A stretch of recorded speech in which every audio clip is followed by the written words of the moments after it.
ये कुछ जेंटलमैन वाली क्वालिटीज होती हैं जिसका टेस्ट बड़े एग्जाम जैसे यूपीएससी या स्टेट पीसीएस में पूछा जाता है, मौखिक तौर से हो या रिटन में हो।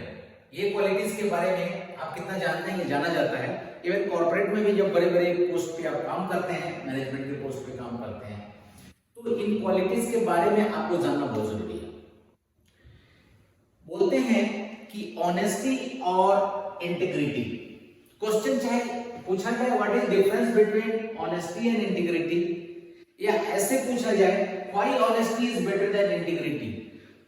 किसी भी क्वेश्चन के संदर्भ में अगर अध्ययन करेंगे तो मुख्य तौर से यह जानना है कि ऑनेस्टी होती क्या है, इंटीग्रिटी होता क्या है। ज्यादातर लोगों का सोचना है कि ये दोनों एक ही चीज होती है, लेकिन दोनों के बीच में डिस्टिंक्टिव डिफरेंस होता है। ये डिफरेंस क्या है आज समझ लेते हैं। रिटन में भी आप लिख सकते हैं और मौखिक तौर से पूछा जाए तो बता ही सकते हैं। इस पर चर्चा करने से पहले मैं एक एग्जांपल देना चाहता हूं ऑनेस्टी और इंटीग्रिटी से रिलेटेड। क्रिकेट का मैच सब लोग शौकीन है, देखते हैं। फुटबॉल का मैच तो गांव-गांव में बचपन से ही खेलने को मिलता है। और भी जिंदगी के बहुत सारे अनुभव होते हैं जिनमें इन दोनों ही वर्ड्स का मीनिंगफुली डिफरेंस क्रिएट होता है। क्रिकेट में देखते होंगे जब बॉलर बॉल फेंकता है और बैट्समैन फेस करता है, उसके पीछे विकेट कीपर कैच लेने के लिए तैयार रहता है। बहुत सारे केसेस ऐसे होते हैं, बहुत ही माइन्यूटली अगर देखा जाए तो पता चलता है कि बॉल बैट को टच किया है कि नहीं, लेकिन बैट्समैन को आउट करने के लिए बॉलर भी और पीछे से विकेट कीपर दोनों ही क्लेम करते हैं कि बॉल टच किया है और हमने कैच किया है।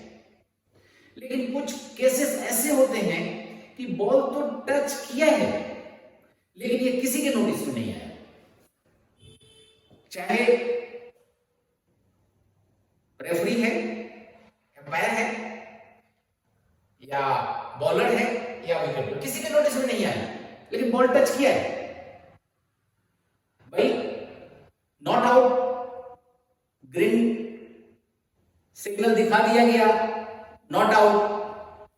अब बैट्समैन कैसा है, अगर इसके अंदर ये क्वालिटी है ऑनेस्टी, तो ऑनेस्टी क्या बोलता है कि ऑनेस्टी जो है ना आपके दूसरों के प्रति ट्रूथफुलनेस को बताता है, सत्यता, आप कितने ट्रूथफुल हैं दूसरों से ये बताता है। तो भाई सीधी सी बात है, किसी ने देखा नहीं, हम नहीं आउट हैं, किसी ने बोला नहीं, हमें सिर्फ डाउट है कि टच किया है, ऐसे केसेस में आप खेलते रहे, नॉट आउट चलेगा। ट्रूथफुलनेस यहां बरकरार है, गेम में आप हैं बने हुए, टीम के लिए पॉजिटिव काम हो रहा है। लेकिन यहां पे आपकी मोरल वैल्यू जो है ना, मोरल वैल्यू यानी इंटीग्रिटी जो है, ये क्या बोलता है, ये आपके मोरल प्रिंसिपल के ऊपर बेस होता है। क्या लिखा है, मोरल प्रिंसिपल्स।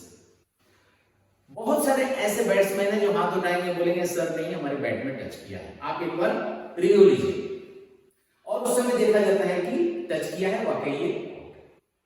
ये एग्जांपल से आपको समझ में आया कि अगर वो बैट्समैन सिर्फ ऑनेस्ट है तो खेल सकता है, प्रिंसिपल को मान रहा है, he is truthful to the system, team को भी इसका फायदा है। लेकिन अगर उसके अंदर ये इंटीग्रिटी है ना, उसके अंदर उसकी अपनी मोरल वैल्यू बहुत ही स्ट्रांग है ना, तो वो बोलेगा नहीं टच किया है, मुझे डाउट है कि टच किया है, और वो अपने को आउट ले लेगा। अब यहां पे आपको समझ में आ रहा है। दूसरा वाला question, why honesty is better than integrity, किस क्लियर कट समझ में आ गया होगा कि ऑनेस्टी इंटीग्रिटी से कहीं कहीं अच्छी होती है, टीम को काम आ गई तो फायदेमंद है ऑनेस्टी। दूसरा एग्जांपल देते हैं, फुटबॉल खेलते हैं, जब गोल पोस्ट में बॉल जाता है ना, ज्यादातर प्लेयर्स का ये रहता है कि हाथ पैर कैसे भी मार के बॉल को गोल पोस्ट में डाल दें। कभी कभी गलती से हाथ से लग जाता है और गोल डिक्लेयर हो जाता है, रेफरी को पता नहीं, किसी ने देखा नहीं, किसी ने क्लोजअप रिव्यू नहीं मांगा और गोल मान लिया जाता है।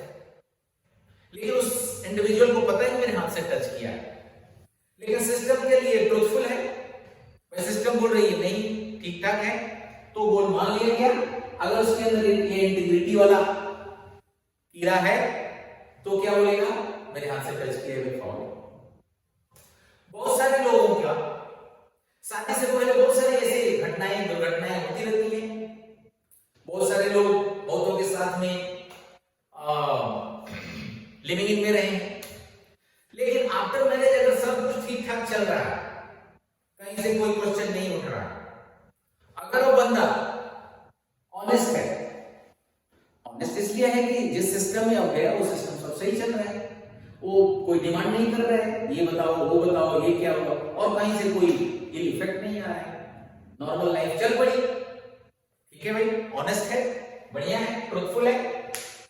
लेकिन अगर उसके अंदर ये वाला है, अपने मोरल वैल्यू को ज्यादा ध्यान दे रहा है ना, तो सारी बातें बताएंगे, और सारी बातें बताने के बाद में हो सकता है कि कहीं ना कहीं कुछ इल इफेक्ट आ जाए और आगे के आने वाले जीवन में कोई प्रॉब्लम नहीं होगी। तो दोनों ही अच्छी चीजें हैं।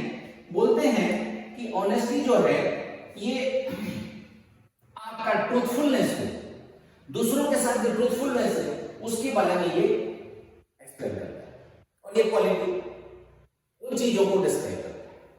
बोलते हैं it can build great relationship, सही है, ऑनेस्टी रिलेशनशिप बना सकता है। It refers to individual sincerity, ये सिर्फ इंडिविजुअल का सिंसियरिटी के बारे में बात करता है। All honest people may not have integrity, सारे ऑनेस्ट पीपल इंटीग्रिटी नहीं रख सकते हैं, ये तो आप समझ सकते हैं, एग्जांपल से सब बातें समझ में आ गई होगी। जो कि इंटीग्रिटी बोलता है कि it is having a strong moral principle based on the honesty, honesty तो है पर उससे थोड़ा सा बढ़ के, उससे एक स्टेप ज्यादा उसके अंदर मोरल प्रिंसिपल्स भी। बोलते हैं कि integrity is about how truthful you are to yourself. Honesty क्या कर रहा था, it was telling truthfulness to others, लेकिन आप अपने से कितने ट्रूथफुल हैं ये क्वालिटी बताता है। It can build a great character, जबकि यहां पे बोलते थे ऑनेस्टी क्या करता है, honesty can build a great relationship with others, but ये कैरेक्टर आपके अंदर की सेल्फ के अंदर की क्वालिटी। तो integrity can build a great character. अब आप समझ गए होंगे कि दोनों ही चीजें कितनी जरूरी हैं। ऑनेस्टी क्यों इंटीग्रिटी से बेटर है कुछ केसेस में, तो दोनों का डिफरेंस समझने के बाद आपसे चाहे ओरल में या रिटन में इससे रिलेटेड कुछ भी क्वेश्चन पूछा जाए, ये एग्जांपल्स आपके दिमाग में घूमते रहेंगे, आप डिस्क्राइब कर सकते हैं, कोई प्रॉब्लम नहीं आने वाली आपके साथ। थैंक यू, जय हिंद।